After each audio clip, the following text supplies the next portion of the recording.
Prime minister Imran Khan پر اس قسم کا الزام لگایا جاتا تھا، لیکن اب خاتون اول پر یہ الزام لگایا گیا۔ دوسرا، خاتون اول کے خلاف جو کیمپین کی گئی، حالانکہ ان کا سیاست سے کوئی تعلق نہیں، بطور صحافی میں بہت وثوق سے کہہ سکتا ہوں کہ وہ سیاسی معاملات میں کسی قسم کی دخل اندازی نہیں کرتی، صرف جو فلاحی کام ہیں یا آپ کہہ سکتے ہیں کہ پناہ گاہوں کے کام ہیں، پناہ گاہوں بنانے کا مشورہ جو ہے یہ ہمارے جو ذرائع ہیں ان کا کہنا ہے کہ خاتون اول کی جانب سے پرائم منسٹر عمران خان کو دیا گیا تھا، یا کوئی ایسے کیسز جس میں کوئی انسانی پہلو ہو، یعنی اگر کسی یتیم بچے، کسی مسکین بچے کا حق مارا جا رہا ہو، یا کسی جگہ پر انسانی پہلو کے حوالے سے کوئی مظالم کی سٹوری آئی ہو، تو اس کی جانب خاتون اول پرائم منسٹر عمران خان کی توجہ ضرور دلاتی رہتی ہیں۔ خود پرائم منسٹر عمران خان نے یہ کیمروں کے سامنے یہ بات بھی کہی تھی، لیکن سیاسی معاملات سے ان کا کوئی تعلق نہیں، لیکن ان کے اوپر یہ بے بنیاد الزام بھی لگایا گیا، چونکہ وہ صرف پرائم منسٹر کی اہلیہ ہیں، صرف اس وجہ سے کہ وہ کوئی پنجاب میں اپنی فرنٹ وومن یعنی اپنی بہترین سہیلی، اپنی بیسٹ فرینڈ کے ذریعے کوئی کمیشن وغیرہ خود بھی کھاتی ہیں، اور ان کی جو سہیلی ہیں وہ بھی اس قسم کی کرپشن میں ملوث ہیں۔ اب اس پر باقاعدہ ٹرینڈ چلائے گئے ٹویٹر پر، فیس بک پر اور انسٹاگرام پر، اور بڑی ہی آپ یہ کہہ سکتے ہیں کہ پراسرار قسم کی یہ کیمپین تھی۔ تو یہ جو کیمپین تھی اس کے حوالے سے بھی ڈسکشن ہوئی وفاقی کابینہ کے اس اجلاس میں، اور بڑا جذباتی ماحول بنا، اور اسی اجلاس میں اس غلیظ کیمپین کے اوپر جو وفاقی وزیر ہیں اعجاز شاہ، وہ بڑے جذباتی بھی ہوئے، اور اس دوران جب ڈسکشن ہو رہی تھی کہ خاتون اول کے اوپر کس قسم کے الزامات لگائے گئے، تو اس دوران اعجاز شاہ آپ دیدہ بھی ہو گئے، وہ وفاقی کابینہ کے اجلاس میں روتے بھی رہے، اور انہوں نے کہا کہ میں نے آج تک نہیں دیکھا کہ کسی پرائم منسٹر کی اہلیہ پر صرف سیاسی وجوہات کی بنا پر اس قسم کے گھٹیا الزامات لگائے گئے ہوں، اتنی برے طریقے سے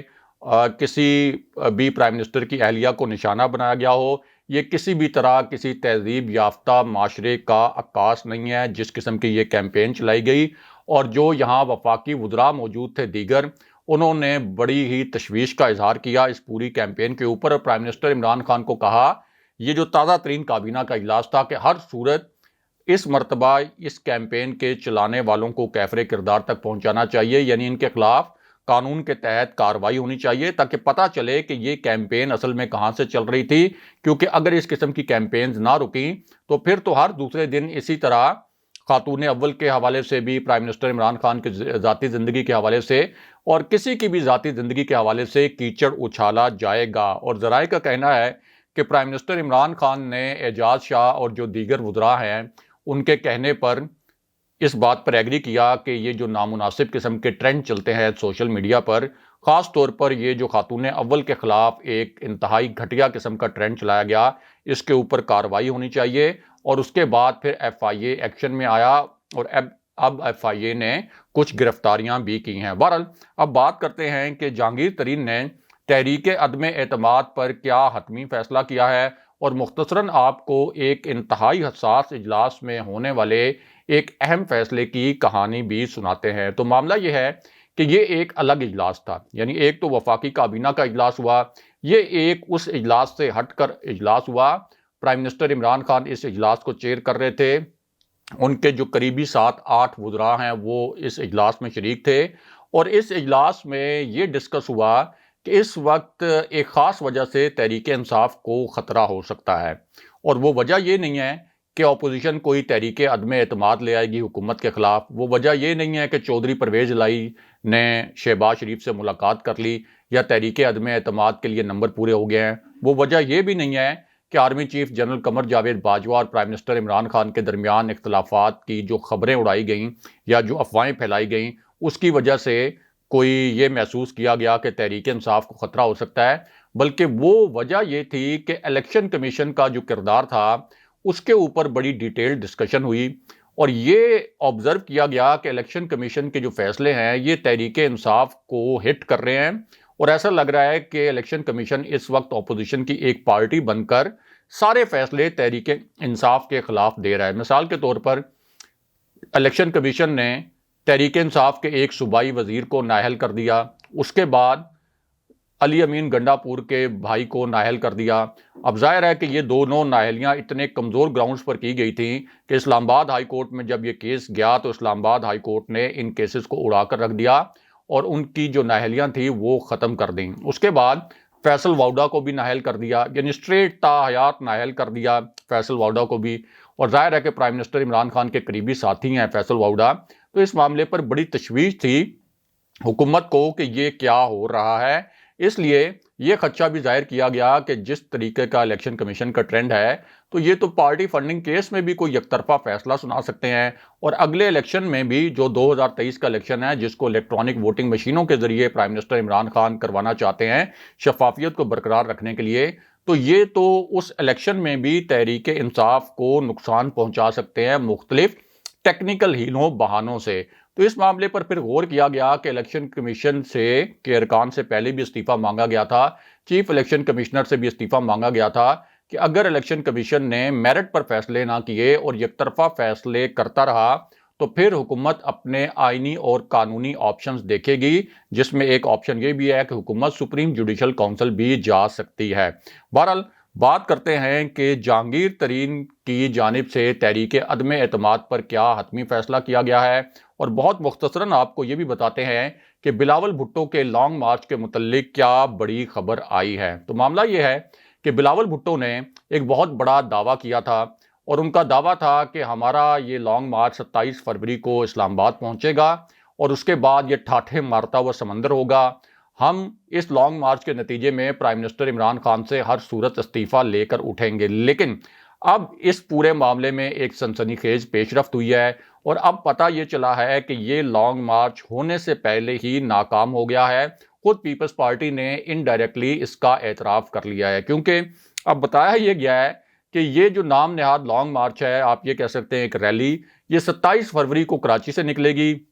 اس کے بعد یہ 10 دن میں 34 شہروں میں چھوٹے موٹے جلسے کرے گی۔ اس ٹھٹھا سجاول سے ہوتا ہوا یہ جو نام نہاد لانگ مارچ ہے یہ بدین پہنچے گا، پھر 28 فروری کو یہ حیدرآباد میں جلسہ ہوگا، نواب شاہ سے ہوتا ہوا پہلا فیز جو ہے اس کا موروں میں ختم ہوگا، 1 مارچ کو خیرپور میں جلسہ کیا جائے گا، یہاں سے یہ لانگ مارچ سکھر پہنچے گا، پھر وہاں پر ایک دن ریسٹ کیا جائے گا، 2 مارچ تک یہ لانگ مارچ جو ہے یہ سکھر میں رکا رہے گا، پھر گھوٹکی پہنچے گا، رحیم یار خان پہنچے گا، اور آخر میں 8 مارچ کو اسلام آباد پہنچے گا، جہاں آدھے دن کا ایونٹ ہوگا، یعنی 6-7 گھنٹے ہوں گے۔ اس 6-7 گھنٹے کے اندر بلاول بھٹو اور ان کی جو پیپلز پارٹی ہے وہ کوئی نعرے وغیرہ لگا کر واپس رخصت ہو جائیں گے، اور اس طرح یہ لانگ مارچ ایک منی ریلی کی شکل اختیار کر گیا ہے، اور چھوٹے چھوٹے شہروں میں کچھ ریلیز ہوں گی اور کچھ جلسے ہوں گے۔ اس کے نتیجے میں حکومت کسی بھی صورت جانے والی نہیں ہے۔ بہرحال بات کرتے ہیں کہ جہانگیر ترین نے تحریک عدم اعتماد کے معاملے پر کیا بڑا فیصلہ کیا ہے۔ تو معاملہ یہ ہے کہ پہلی مرتبہ جہانگیر ترین نے یہ تصدیق کی ہے کہ اپوزیشن نے، یعنی مسلم لیگ نون نے، پیپلز پارٹی نے، ان دونوں بڑی جماعتوں نے جہانگیر ترین سے رابطہ کیا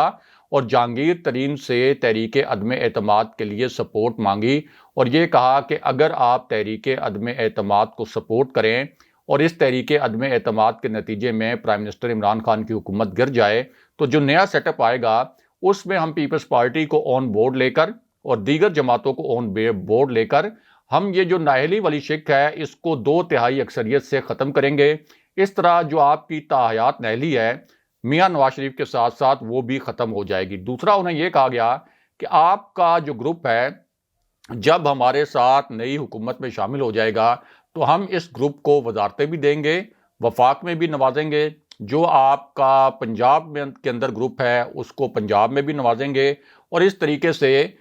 جو آپ کے اوپر مقدمات وغیرہ ہیں، ظاہر ہے کہ شریف فیملی کے اوپر بھی مقدمات اس وقت چل رہے ہیں شوگر سکینڈلز کے حوالے سے، تو وہ مقدمات بھی ختم کر دیے جائیں گے، اور یہ ہماری ایک مشترکہ کاز بھی ہے کہ ایک طرف آپ کے خلاف اس حکومت نے مقدمات قائم کیے، دوسری جانب آپ کی تاحیات نااہلی ہے، میاں نواز شریف کی بھی تاحیات نااہلی ہے، تیسری جانب آپ دوبارہ سے سیاست میں ایکٹیو ہو جائیں گے اور وزارتیں وغیرہ بھی آپ کے گروپ کو مل جائیں گی، اور آپ کی تاحیات نااہلی ختم ہوتی ہے تو پھر اس صورت میں آپ کو بھی کسی مؤثر منسٹری جس کے متعلق آپ خود چاہیں وہاں پہ اکوموڈیٹ بھی کیا جا سکتا ہے۔ لیکن ہوا کیا؟ ہوا یہ کہ یہ جو آفر کی گئی جہانگیر ترین کو، اس کے بعد اون چودھری جو جہانگیر ترین گروپ کے ایک بڑے فعال ممبر ہیں ان کے گھر پر ایک عشائیہ ہوا، اس کی باقاعدہ فوٹیج بھی جاری کی گئی، اور وہاں جہانگیر ترین گروپ کے جو لوگ تھے، راجہ ریاض، اسحاق خاکوانی، نعمان لنگڑیال، عبدالحی ستی اور اجمل چیمہ شریک ہوئے۔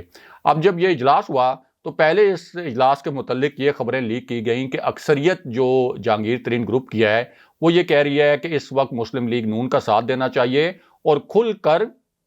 سامنے آ جانا چاہیے حکومت کے خلاف۔ پہلے یہ خبریں لیک کروائی گئیں ذرائع سے، لیکن یہ خبریں لیک کہاں سے کروائی گئیں؟ مسلم لیگ نون کے ذرائع سے اور اپوزیشن کے ذرائع سے، اور مسلم لیگ نون کے تو ظاہر ہے کہ یہاں پہ کوئی ممبر موجود نہیں تھے۔ لیکن بعد میں پتہ یہ چلا کہ جو جہانگیر ترین گروپ کے یہاں پہ ارکان موجود تھے، انہوں نے یہ کہا کہ جس طریقے سے ہم پہلے تحریک انصاف کے ساتھ کھڑے رہے وہ ہماری پارٹی ہے، ہماری بنیاد ہے، ہمیں اسی جماعت کے ساتھ کھڑے رہنا چاہیے۔ اگر جہانگیر ترین سمجھتے ہیں کہ ان کے ساتھ کوئی زیادتی ہوئی ہے تو اس زیادتی کے خلاف وہ اپنے تحفظات پرائم منسٹر عمران خان تک اور وفاقی حکومت تک پہنچاتے رہیں، لیکن تحریک عدم اعتماد کے معاملے پر ہمیں حکومت کے ساتھ کھڑا ہونا چاہیے۔ اور اس کی بنیادی وجہ یہ ہے کہ جہانگیر ترین گروپ کو بھی یہ معلوم ہے کہ اسٹیبلشمنٹ کی جانب سے کسی قسم کا تحریک عدم اعتماد کی سپورٹ کا اشارہ نہیں ہے۔ اگر یہ تحریک عدم اعتماد آ بھی گئی تو ناکام ہو جائے گی، اور جہانگیر ترین اگر اس تحریک عدم اعتماد کو سپورٹ کرتا ہے اور یہ ناکام ہو جاتی ہے تو جہانگیر ترین گروپ کے لیے مزید مشکلات کھڑی ہو جائیں گی۔ اس لیے ذرائع کا یہ کہنا ہے کہ جہانگیر ترین گروپ نے یہ فیصلہ کر لیا ہے کہ وہ اس تحریک عدم اعتماد کی حمایت نہیں کرے گا۔ اگلے پروگرام تک کے لیے خدا حافظ۔